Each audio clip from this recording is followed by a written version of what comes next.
Welcome to the Women's Football Show here on PLZ Soccer's YouTube channel. I'm Kerry Pollock, Alison McConnell and Cara Henderson are here with me. Lots to look forward to today. We'll have a look back at the games from the weekend, going through to the semi-finals: Celtic, Rangers, Aberdeen and Hibernian. League action returns this weekend and two derbies to look forward to as well. Cara, let's start with your game. Partick Thistle fell to a 4-1 defeat at the hands of Grant Scott's Hibernian side. Was the result a fair reflection of the game in your eyes? I don't think it was a 4-1 game, but I think that their quality shone through, and I do think they deserve to get through to the semi-finals. Obviously hugely disappointing because last year such a high for us was getting to the final, but I think we learned a lot about ourselves. I thought that, it's obviously not been the easiest of starts to the season, but I thought that we competed well for a large chunk of yesterday, and ultimately, as I said, their quality shone through at the end, and I think that there's learning curves to take but positives to take as well. So disappointed is probably the main way that we feel though, because as I said, last year was pretty special getting to the final. Did you feel you had yourselves in a good position going in at the break? Yeah, I think that we competed well in that first half. We got back level with a great set piece. Was absolutely delighted for Cheryl McCulloch to get a goal now that she's back playing properly in the team, and I think that we felt good as a team as well. And do you know what, up until probably the third and the fourth goes in, I felt like we were well in it. I didn't think that whenever they were 2-1 or 1-0 up that we were out of the game at any stretch. So I thought that at the break we were in a good place. But as I said, that sometimes, you just need to take a step back and go, do you know what? McGov's three finishes in that second half were top quality, and you got to step back and say, do you know what? Fair enough. You've been on the show obviously every week and you've been really honest about the results that you've come up against and the team's quality. Can you feel the gap more than ever now with the full-time teams? Do you know, it's funny because, you can physically see it because, you can see the money and the players that they're bringing in. Even just the fact that Hibs can nip some of Hearts' best players, and then Hearts obviously have recruited really well. But in the games themselves, we've had such good spells against these teams where we've competed well. And at that point, I don't think there is a gap. I think that sometimes when there's 11v11 on a pitch, it doesn't matter. It doesn't matter because if you want it, and you're composed and there's the hunger to really go and get a result, I truly believe that we can do that.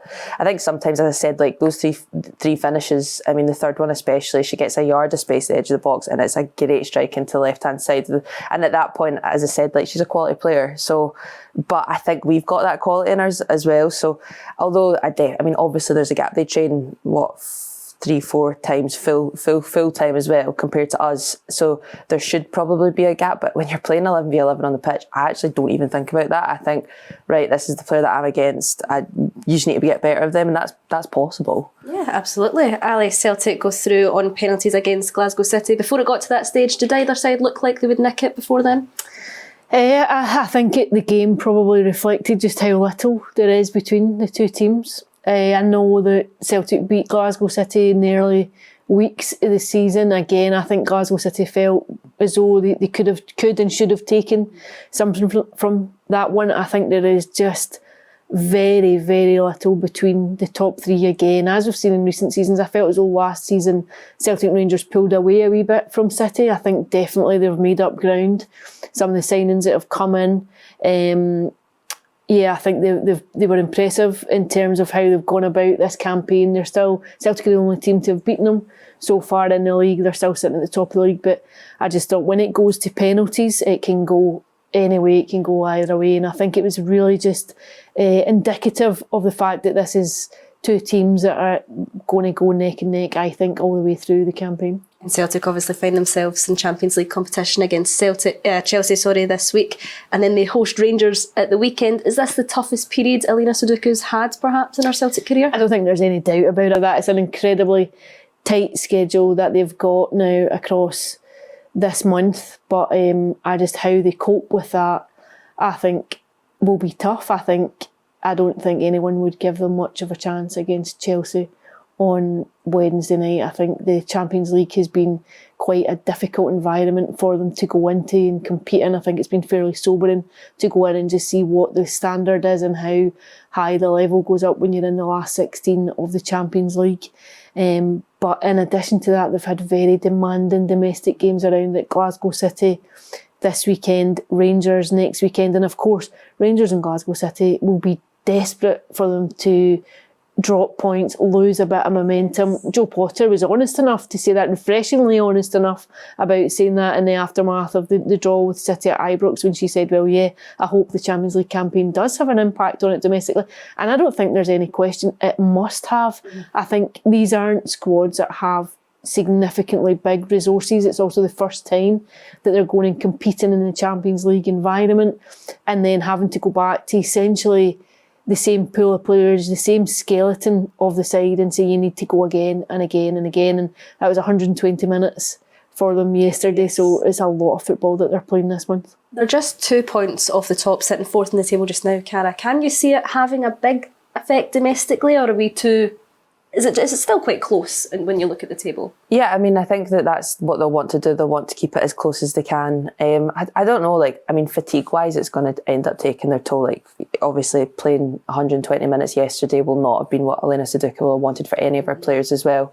So it definitely will. But I don't know, obviously, apart from was that they got beaten by Hearts, apart from that, they've actually coped not too bad so far. And I think, obviously, Rangers dropping points and going City 120 minutes, Chelsea at Celtic Park on Wednesday night, and then going to Rangers. That's a big ask. Stamford Bridge. And then to Stamford Bridge, and then I think they've got Hearts the following weekend. I mean, that's tough, and managing it as well, because for each of these games they want their best side out. So it's managing how that all works out. So I think it will take but they also have really, they're also looking at their full time. They'll have them and they'll have the recovery. So I think, but it's where they'll want to be. There won't be any complaints for them, because it's the stage that they want to get to, and that's the point. I think, going back to what you said, that it's the first time that clubs are having to deal with that. You want that, because that will bring in more players, better players as well for the league as well, because you don't want it to be a surprise and a struggle. You want the teams consistently every single year in that place in the Champions League.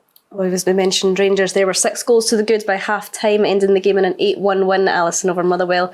We said it all the way through the season. Last season, Celtic nicked it at the end. But in your eyes, is this a Rangers team that's going to be extremely difficult to beat for a lot of the teams? Yeah, I think so. I think the top 3 this term. I think you can see Hearts and Hibs have made strides. I think they've come up again since last season, but I still think the top 3 are probably just out in front in terms of resources and where they are. Rangers had a very strong start to the season. However, they've since come up in recent weeks against Celtic, against City, and shared the points. They had a run there of 3 successive draws, which I thought was interesting. I think everything so far this season points to a photo finish again. I think it looks as though, I don't think there's much between the 3 teams whatsoever. I really don't. I think it will come down to the games against one another. And I think when you see results, and I know that it's a cup game at the weekend, but when you see results like the 8-1 win, when you see a 10-1 wins, and we've seen 11, we've seen 12, we've seen 13 at this point in the season, I don't think it reflects well on the league. I think the optics of it aren't good. And what it really does is shine a light on just the differentials between those at the top half competing for the title and those in the bottom half. I think it's a huge chasm. What does Joe Potter do, Cara, that makes it so hard to beat Rangers or to come up against them? Are they just extremely organised? They're strong? Yeah, they've just got threat. I think it's not even just isolated to Joe Potter and Rangers. I think the top 3 is just the amount of threats that they've got, and going back, I would actually say that Hearts and Hibs are adding that, just threats all over the pitch. There's not any position that they don't have depth as well. Sometimes you're playing a game and you've not got Brogan Hay on the park, you've not got Rio Hardy on the park yet. You've got quality players that aren't even on the pitch yet. So I think it's the depth and it is just the quality of them. But I think that there's a relentless nature to them, and I think that you see that now. Is it's they score a goal, they're getting the ball out the net, and they're right back in. They're not even celebrating, because it's well, first of all, they're conscious of the goal difference, but also I think that's just the relentless attitude that they're trying to breed into the clubs, which is tough if you're playing against it, but I suppose I can see it from their point of view. Yeah, well, Boroughmuir did open the scoring against Aberdeen, but it was the Dons that got the 3-1 win in the end. Ali, we mentioned it a few weeks back, that Scott Booth, will he push for this Aberdeen side to be full-time, to be competing with the top half? I think it'll be his long-term objective. I think definitely, it would be interesting as to what his reasons were for going back to Aberdeen, for leaving Glasgow City. I think he's used to a very professional structure within the women's side that he's worked with. I think that will definitely be now the long term aim is to go and get Aberdeen to position where a club for Aberdeen and the resources it has, I think its women's side has been underfunded and forgotten about, essentially, I think, at times. So yeah, I think that will be the long-term objective. Short-term, he knows he has his work cut out. I think going in the last couple of weeks, the results have been very sobering, big defeats. So he'll be delighted, one, to get a win under his belt, no matter how it comes, to get the win, and just this term, to try and stabilise where they are as a club, to try and push them up. They should definitely be top six. They should be minimum top six team, I think. And he will definitely, I think, want to argue the case for making this full-time, or certainly far more professional than it is at the minute. Cara, your next challenge in the league is against Motherwell, who will also be hoping to get a reaction out of the side since their defeat this weekend. Is it different coming up against a team like that, who, like yourselves, are wanting to get back to winning ways? Yeah, for sure. I think it's going to be, it'll probably be an absolute cracker. We're both obviously fighting to not only avoid the relegation spots, but we want to get in the top six. So I think it'll be a really, really good game. And as you said, both sides out the cup, wanting a reaction. So yeah, I'm really looking forward to it. I think that it's a good opportunity to bounce back. I think the games against the two of us are always really good games, and I think that, yeah, as from our point of view, like we want to go and put on the best performance we can, because you want to get momentum. I think like that's been the tough thing this season, is like not getting a momentum of good results. And I think like there's been good performances and maybe not good results. Like I think yesterday it was never a 4-1 game, but that still stings, and I'm sure like the Motherwell players will tell you that 8-1 stings as well. That sucks to be on the end of that. So yeah, I'm really looking forward to it, and I think it'll be a cracker. Absolutely. Well, we do have Hibs and Hearts as well. Ali, what weekend we have ahead of us in terms of the derbies coming up? Yeah, indeed. It's a really intriguing weekend. I just wonder if they might cancel one another out. Although obviously Hearts had a huge win over Hibs the last time they met earlier in the season. Yes. Thumping win.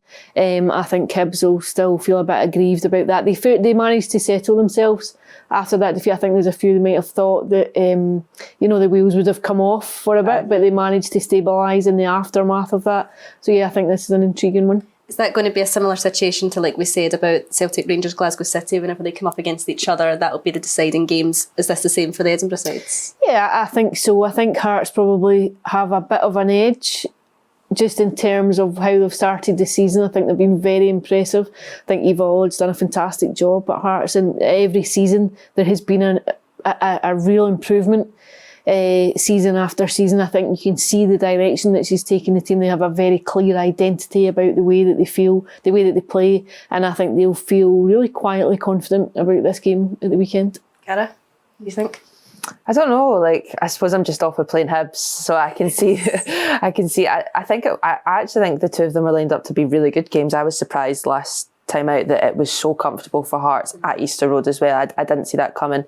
But I think they're two really, really good sides, and I think that obviously you've seen that they can both challenge the top three as well. So it'll be an interesting one. I don't know who I would pick. I think that with both games you could probably they could cancel each other out, but I don't know. There's a lot of goals in both those sides. I mean, you're looking at McGov, you had Ailey Adams on the bench yesterday, who has been scoring hat-tricks for fun, and you look at Bailey Hutchinson and all the threats Hearts got. So I think it'll be a cracker as well. Yeah, I couldn't even tell you who I think will win that one. Yeah, hard to call. Well, thanks to Cara and Alison for joining me here today. We'll be back next week with some more action to look forward to. Thanks for watching.